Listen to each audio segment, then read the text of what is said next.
فيلمنا بيبدأ في أندونيسيا سنة 1980 وبنشوف تجهيزات لحفل زفاف بنت شابة اسمها رينا. بعد ما الكوافيرة بتجهزها أمها بتدخل وبتقول لها أسرار استمرار الجواز الناجح. بعدها رينا بتقعد قدام المراية وكانت فرحانة بجمالها، وفجأة المراية بتتشقق والصورة اللي على الحيطة بتقع والنور بيرعش، وأمها بتطمنها وتقول لها إنه ماس كهربائي والسيد بونو هيروح يصلح كل حاجة. رينا لما بترجع لغرفتها بتلاقي الصورة اللي كانت حطاها على الترابيزة وقعت على الأرض ومكسورة، وبتلمح شخص أول مرة تشوفه واقف على باب غرفتها وبتمشي وراه، وبتلاقي آثار رجلين بس سودة وكلها طينة، ومية الورد كلها كانت سودة كأنها مية صرف صحي، وريحتها كانت وحشة جدا. وفجأة بتلاقي فار ميت وطالع على وش المية، والسيد بونو بيشيل الفار عادي خالص بإيده الاتنين ولا كأنه شايل ابنه، وبيقول لهم المية فيها دم، بيقول لهم إن ده نذير شؤم. بعدين بنشوف رين وإبرام بعد ما اتجوزوا ورايحين لمدينة تانية، وإبرام بيعبر لها عن حبه عشان ضحت بوظيفتها كمديرة عشان تتجوزه، وهي بتقوله كان لازم تعمل كده عشان زهقت من انتقالهم من مكان لمكان، ودلوقتي هم هيروحوا يستقروا في مكان واحد وهيقعدوا في منزل تبع شغل إبرام. بعدين رينا بتسرح وبتفتكر اللي حصل في ليلة فرحها، وبتعتقد إن اللي حصل بسبب الأشباح، وإبرام بيقول لها مفيش حاجة اسمها أشباح، والمراية اتكسرت لأنها ما اتصنعتش كويس، والصورة وقعت عشان ما اتعلقتش كويس، والنور قطع عشان كان ماس كهربي أو عطل بسبب الحمل الزايد. ورينا بتقوله طب بالنسبة للفار والمية اللي اسودت فجأة، بيقول لها والدتك قالت إن في جيران جنبكم هم اللي عملوا كده عشان هم جيران سوء، وبيقول لها شدي حيلك بقى عشان تجيب لنا 11 عيل. بعدها بيوصلوا للمنزل وكانوا فرحانين، بس يا فرحة ما تمت. برام بيشوف على الأرض طينة وبيسأل السيدة دار والسيد موري، وبيقولوا له إنهم لسه منضفين المكان دلوقتي ومش عارفين الطينة دي جت منين. ورينا بتخاف وبتفتكر ليلة زفافها لما شافت آثار رجلين كان فيها طينة. وتاني يوم الصبح دار بتشوف رينا بتنضف المروحة وبتسألها ليه، ورينا بتقول لها هي وبرام ما كانوش عارفين يناموا من الحر، ودار بتقول لها شيء غريب ده الجو برد جدا هنا والناس كلها بتشتكي من البرد. وكلام دار بيوتر رينا، وبالليل بيعملوا حفلة بمناسبة منزلهم الجديد، والجيران كلهم بيجتمعوا عشان يتعرفوا على رينا، بس برام بيتأخر عشان عنده شغل، وبيقول لها لما الأستاذ يجي تعمل له شاي المفضل بالجنزبيل. ورينا بتشوف شخص واقف عند شجرة وبتفتكره الأستاذ اللي جوزها قال لها عليه، والراجل ده كان شكله غريب كأنه طالع من بق كلب. بتروح تعمل له الشاي وبتلاقيه اختفى فجأة، وبعد شوية برام بيوصل ومعاه الأستاذ وبيقول لها إنه شافه صدفة في الطريق ووصله معاه. ورينا بتخاف وبتقول في نفسها أمال مين الراجل اللي كان جوه ده. بعدها الأستاذ وتلاميذه بيقرأوا الفاتحة عشان البركة تعم على المنزل الجديد، ورينا بتشوف الراجل الغامض قاعد بجنبه وبيبصلها وبيشاور عليها، وبعدها بيختفي وبتلاقيه واقف ورا الشباك عند الشجرة، وبتقول لبرام عليه بس برام والناس مش شايفين أي حد. وبالليل رينا مش عارفة تنام من الحر وبتروح تاخد شاور، والراجل العجوز بيظهر بشكل مخيف وبيشاور عليها وبتشوفه في المراية وبعدها بيختفي. ولما بترجع لسريرها بتشوفه على السقف، وفجأة بيهجم عليها وبيقول لها إنه عايزها، بتقول لبرام عليه وبرام بيقول لها ده مجرد حلم. وبعد 7 أسابيع بنشوف رينا كانت عند الدكتور عشان بتجيلها حمى وبتفضل ترجع، والدكتور بيقول لبرام إن رينا مش مريضة ولكن حامل في شهرين. وبالليل رينا بتشوف آثار أقدام وبتسأل دار وموري وبيقولوا لها ما يعرفوش. لما بتروح تنام بتسمع حد بيحاول يفتح الباب، بتشوف الراجل العجوز واقف لها على السرير وبيهجم عليها وبيمسك بطنها بقوة وكأنه بيحاول يجهضها. بتقدر تهرب منه بس بتشوف جنينها بعد ما نزل، وبتشوف الراجل المرعب طالع لها من الغرفة بيزحف وايديه ورجليه كلهم طينة، والحاجة المرعبة أكتر إنه بياكل جنينها. وفجأة رينا بتصحى لأنه كابوس وبتحكي لبرام عليه، وبرام بيقول لها ده مجرد حلم وما تقلقيش انت بخير. بس رينا بتحس بمغص شديد وبترفع الغطا وبتلاقي نفسها بالفعل سقطت. ولما بيروحوا المستشفى بتقول لبرام ان في حاجة غلط لانها ما كانتش تعبانة وكانت محافظة على اكلها وصحتها، وبرام بيحاول يهديها ويصبرها وبتوريله ضوافر الراجل العجوز على بطنها، وبرام بيقول لها دي ضوافرك انتي لانك مسكتي بطنك جامد، وهي بتقول له لا في حاجة غلط. وبعد كام يوم برام بيروح شغله، ورينا بتقول لموري يجيب بيجيب لها روحاني بس من غير ما يقول لبروم، ونارتو الروحاني بيوصل وبيعمل شوية حاجات كده، يعني بيحط زيت زيتون على أعشاب وبيحطها على جبهة رينا، وبعدين بيطلب من الجن اللي بيساعده يوريله ايه مشكلة رينا، وبعد الكشف بيعرف انه سحر اسود، بس هو دلوقتي مش متأكد ايه نوع السحر الاسود ده، عشان كده مش هيعرف يفكه غير لما يعرف نوعه ومين اللي عمله، وسبب عدم اكتمال الحمل هو السحر ده، وبيديها شوية ازايز فيها مية مقري عليها وبيقول لها تحطها في زوايا المنزل، واهم حاجة تحافظ على الصلاة في اوقاتها وتطلب الحماية من ربنا. وبعد كام يوم موري بيشيل الزرع من مكانه عشان فيه رقات، وبرام بيشوف ازازة المية الصغيرة المقري عليها، بيسأل موري ايه ده، بس موري بيستعبط وبيقول له ما يعرفش. برام بيقول لرينا برضه جبت مشعوذ للمنزل، ورينا بتقول له كانت بتحاول تحميه وتحمي نفسها، ومن ساعة ما الروحاني ده جه الراجل العجوز بطل يظهر في حلمها. برام بيقول لها كم مرة قلتلك مفيش حاجة اسمها جن ولا أشباح، وبيرمي الأزايز في سلة القمامة. وبالليل الدنيا بتمطر والبرق والرعد شغالين، ورينا بتصحى من الحر مع ان عندهم الجو برد والدنيا بتمطر، بتروح تشرب مية، وهي بتشرب بتشوف الجن ظهر فجأة في المراية، بتبص في المكان مش بتلاقيه، وبتعرف ان الجن موجود لما بتتزحلق في الطينة اللي على الأرض، والجن بيهجم عليها وبيقول لها أي حاجة وهي بتصرخ، وبتجري بسرعة على غرفتها وبتصحي جوزها برام وبتحكي له على اللي شافته، وبرام بيشوفه لأول مرة وبيفضل يظهر ويختفي، وبرام بيطلع يدور عليه وبيلاقيه فوق السطح وبيبصله شوية، وبعدها بيتحول لرماد نار وبيختفي في الهواء. وموري بيطلع فوق السطح وبيلاقي حاجة ملفوفة بقماش، لما برام بيفتحها موري بيقوله دي حاجة خطيرة وبلاش تلمس اللي جواها لأنه خطر وممكن يكون سحر، وبيروحوا للروحاني وبيوروه الجرة اللي لقوها فوق السطح، والروحاني بيقول لهم ده تراب مقابر مخلوط بدم اسود لفران، ده مش مجرد سحر عادي ولكن ده سحر قوي جدا بيسموه سحر لعنة الدم الاسود، والهدف منه ما تقدريش تخلفي ابدا، ولو حملتي الحمل مش بيكتمل، ولو اكتمل الطفل المولود اما بيموت او بيفضل مريض طول عمره. وبيقول لهم اللي عمل لكم السحر الشخص عايز ينتقم منكم شر انتقام، وعشان السحر ينفك لازم تلاقي الشيء اللي بيكون مركز قوة السحر. رينا بتقول له يعني ايه، والروحاني بيقول لها يعني تلاقوا زي الجرة دي بس في منزل الشخص اللي عمل لكم السحر، ودوري على الشخص اللي بيكرهك وبيحقد عليك. بعدين برام بيقول لها بتفكري في حد، وهي بتقول له قبل ما تعرفه كانت تعرف شخص اسمه يودي، فضلت معاه 6 شهور وكان مهووس بيها، وبعدين انفصلوا وهو ما كانش متقبل فكرة انفصالهم وفضل يطاردها، وقبل ما يختفي قال لها انه مش هيسكت لو اتجوزت حد غيره. وبعد ما رينا انتقلت لمدينة تانية اخباره انقطعت وكل حاجة انتهت، وبرام بيوعدها انه هيلاقيه وهيفك السحر. رينا بتبدأ تبحث عن اخبار يودي وبتتصل بصديقتها سنتا وبتسأله عليه، وسنتا مش بتعرف عنه حاجة، وبعدين بتتصل بصديق تاني وهو بيقول لها انه اتقبض عليه في مدينة جاكرتا، وبعد ما اطلقوا سراحه اختفى ومحدش عرف مكانه. وبعد الاحداث دي بتعدي سنة، ودلوقتي رينا حامل في الشهر السابع وامها قاعدة معاها عشان بتحرسها، وازايز المية المقري عليها موجودة في كل مكان في البيت. بعدين صديقتها سنتا بتتصل بيها وبتقول لها ان يودي موجود عند اخته في مدينة سلاوي. برام ونارتو بيروحوا له، ولما بيوصلوا للمكان اخته بتقول لهم انه مات من 6 شهور لما جبل حجر جيري انهار عليه. دلوقتي رينا وبرام بيعرفوا ان يودي مش هو اللي عمل لهم السحر، لان الروحاني قال لهم لو الشخص اللي عمل السحر مات السحر هينفك ولسه السحر موجود. وبالليل رينا بتحس بتشنجات في بطنها وهي بتقفل الستارة، وبتشوف برضو اثار الطينة اللي على الارض وازايز المية المقري عليها بتنفجر، ورينا بتصرخ من الخوف والمكان كله بيتقفل عليها، وامها والخدم مش بيعرفوا يلحقوها، ورينا بتحس بمغص والمية اللي بتكون حوالين الجنين كلها بتنزل، والجن بيظهر وبيعمل نفس اللي عمل لما كانت حامل اول مرة وبيمسك بطنها بضوافره وبيقول لها موت ابنك. وبرام والروحاني بيوصلوا وبيفكوا عقد الباب، والروحاني بيقول للجن بأمرك تمشي. الجن بيفضل يكشر عن انيابه وبجد شكله غريب خالص، وجن عنده ترهلات مع انه بيلعب رياضة وبيطلع على السقف وبيمشي على الحيط، وبيفضل يبص على رينا عشان ولادتها ما تتمش، بس رينا بتولد بنجاح في الشهر السابع. والجن بيفضل ينبح لما بيسمع صوت بكاء طفلها، والروحاني بيقول له بإذن الله بأمرك تنصرف وارجع من حيث أتيت، والجن بيختفي. وبرام بيأذن في ودن طفلته. بعدها بنشوفهم في المستشفى قدام الحضانة لأن الرئة لسه ما اكتملتش. بعدين رينا رينا بتقول لروحاني طالما الطفل اتولد يبقى لعنة السحر انتهت،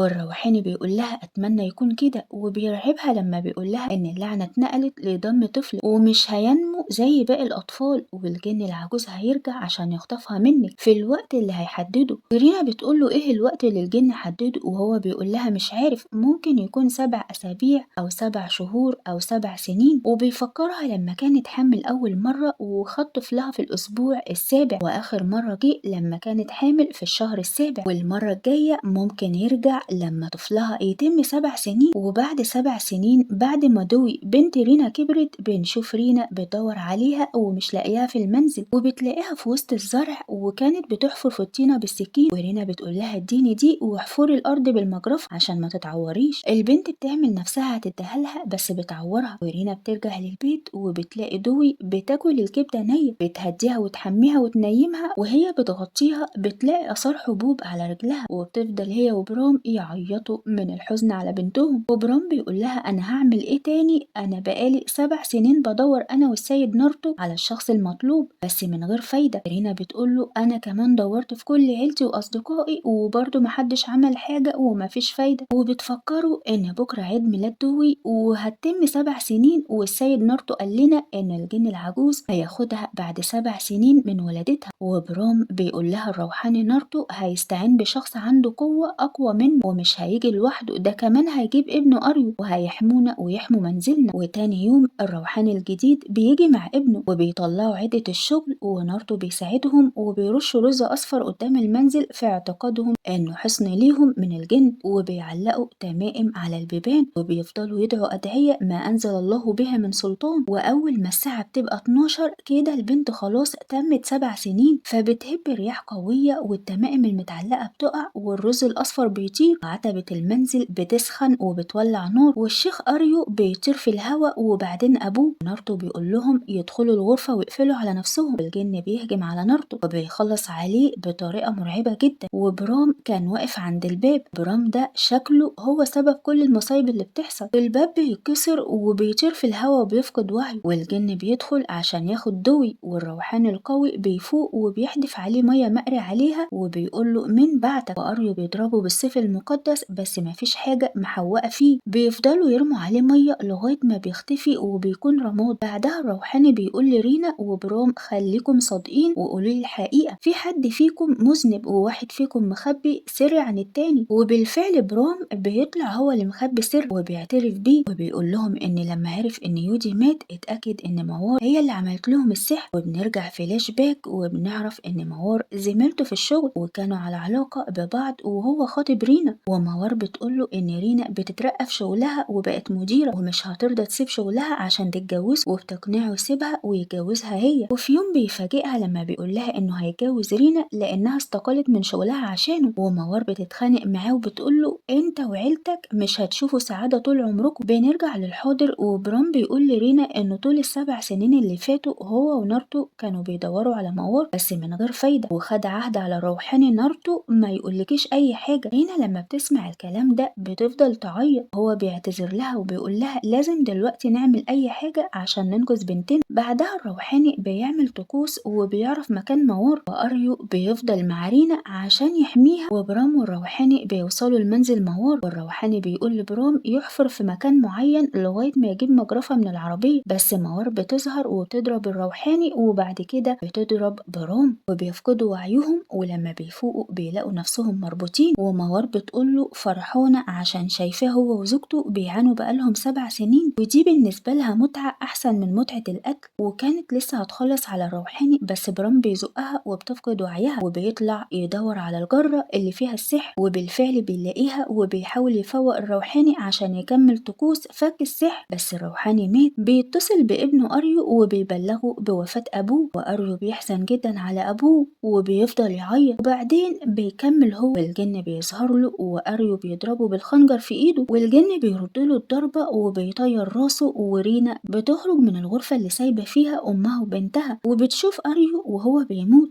ترجع بسرعة للغرفة ومش بتلاقي بنتها، وأمها كانت مرفوعة وكأن حد بيخنقها. بعدها رينا بتصرخ عشان الجن خادم السحر كان هياخد بنتها، وبيقول لها مفيش حد تاني هيقدر يكمل الطقوس، والطفلة دي ملكي ودمي وصل لدمها، وهو أبوها الحقيقي مش برام. ورينا بتقوله مش مهم من أبوها، المهم أنا أمها وهتعمل كل حاجة عشان تنقذها، وبتطلب منه ياخدها بدلها. الجن بيشاور عقله وبيرجع في كلامه وبياخدها هي بدل بنتها، بس قبل ما ياخدها رينا بتقول لبنتها كلمات مؤثرة وبتحضنها، وبعدها الجن بياخدها وهما الاتنين بيختفوا في الهوا. لما برام بيوصل مش بيلاقيها، وبعدين بيلاقيها بره البيت ميتة، وأمها عمالة تعيط عليها وبتفضل تلومه عشان هو سبب كل الأذى اللي حصل لبنتها وحفيدتها، وهو بيوعدها وبيقول لها إنه هيكسر لعنة السحر، وبيرجع لموار عشان يخليها تكسر اللعنة عن بنته وترجع له رينا. وموار بتقوله انت فاكر الموضوع هزار ولا ايه؟ انا قلت لك هخليك انت وعيلتك تعانوا، وبتهجم عليه وبيحصل بينهم معركة، وبرام كان هينتصر عليها بس هي بتسبقه وبتضربه بمفك في وشه. كمية الحقد والكره اللي جواها مش ممكن تتوصف، هي مصممة تخلص عليه، وبرام مش بيرضى يأذيها عشان عايزها تكسر اللعنة الأول، بس هي رافضة، وهو لما مش بيلاقي منها فايدة ومصممة على قتله بيفصل ايدها من جسمها، بس هي ست قوية ومن كتر الحقد اللي في قلبها مش حاسة بالألم، وبتحاول تخلص عليه بإيدها التانية، وهو بيقول لها كفاية هتموت، وهي بتقوله مش ده اللي انت عايزه عشان تكسر لعنة السحر، فبيخلص على ايدها التانية ويخرب بيتها برضه بتهجم عليه وبتعضه من ايديه، وبرام بيترجاها تخلصه من اللعنة وترجع له رينا وبنته، وهي بتقوله طالما بتحبها كده روح معاها للجحيم، هي دلوقتي بقت عروسة الجن العجوز ومفيش سحر بيرجع الميتين. بعدها برام بيفصلها من بعض، وبنشوف الجرة اللي فيها السحر اللي طلعها من قدام بيت موار ووداها بيته بتولع، وبرام بيفضل يعيط على زوجته اللي ماتت وبيقول انه مش هيقدر يعيش من غيرها، وهو كمان بيذهب للجحيم. بنروح بقى لدوي بتفوق والعلامات اللي في جسمها بتروح، وبتقول لجدتها انت مين؟ ما هي من ساعة ما وعت على الدنيا مش بتتكلم ولا بتسمع، وكانت هايمة كده حتى ما تعرفش اسمها. دلوقتي لما السحر اتفك البنت كأنها اتولدت من جديد. بعدين بتعدي سنين والبنت كبرت وبقت شابة جميلة، وبنشوفها في حفل تخرجها من كلية الطب وبتلقي كلمة وبتقول فيها ان من صغرها ما شافتش امها وابوه وما عندهاش اي ذكرى منهم، بس هي عارفة ان نفسهم اكون حاجة كويسة ومفيدة للمجتمع، وبتهدي شهادة تخرجها ليهم. رينا وبنتها وموار كانوا ضحية ذنب برام، بس ده ما يمنعش ان موار مذنبة كمان، كان ممكن تاخد حقها من برام بطريقة تانية، بس الغل عمى قلبها. وكده وصلنا للنهاية، ولو الملخص عجبكم ما تنسوش تعملوا لايك واشتراك وشير وكومنت حلو زيكم.